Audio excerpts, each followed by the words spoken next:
छोटे छोटे हाथों में पानी का कासा लेकर मस्जिद के अंदर आए। सारा पानी बह गया।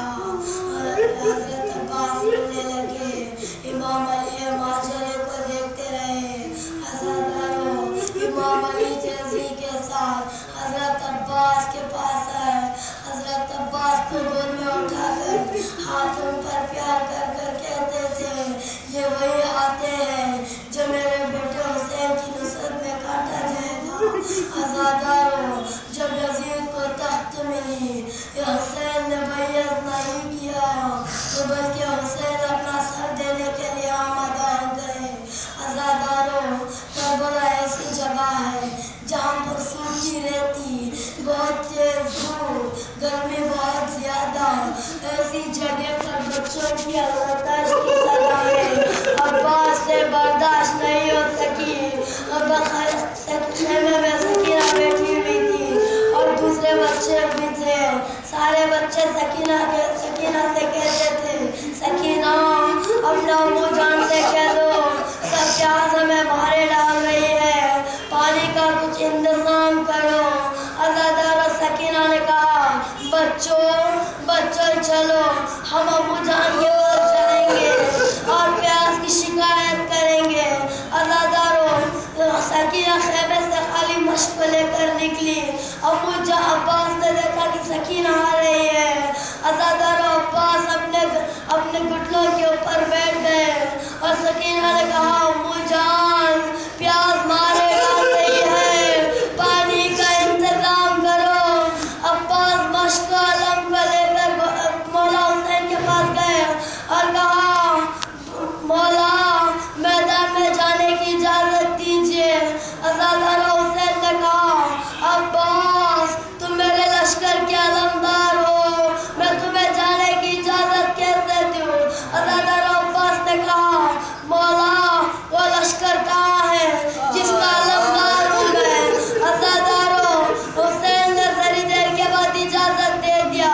अब्बास मश्क अलम लेकर घोड़े पर सवार हुए मैदान नहर फुरात की तरफ गए। जालिमों ने देखा कि अली का शेर आ रहा है। जालिम मैदान छोड़कर भाग गया। अब्बास नहर फुरात को कब्ज कर चुके। अब्बास ने घोड़े से कहा, ए घोड़े चाहो तो पानी पी ले। अज़ादार घोड़े ने अपने बेजुबानी से कहा, मौला उस खेमे में सकीना प्यासी है, अली असगर प्यासे हैं, आप कह रहे हैं कि मैं अकेला पानी पी लूं। अज़ादारों, अब्बास के आंखों से आंसू जारी हो गए। अब्बास फुरात के बाहर आए। दुश्मनों ने अब्बास खेमे की तरफ गए। दुश्मनों ने घेर कर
اللہ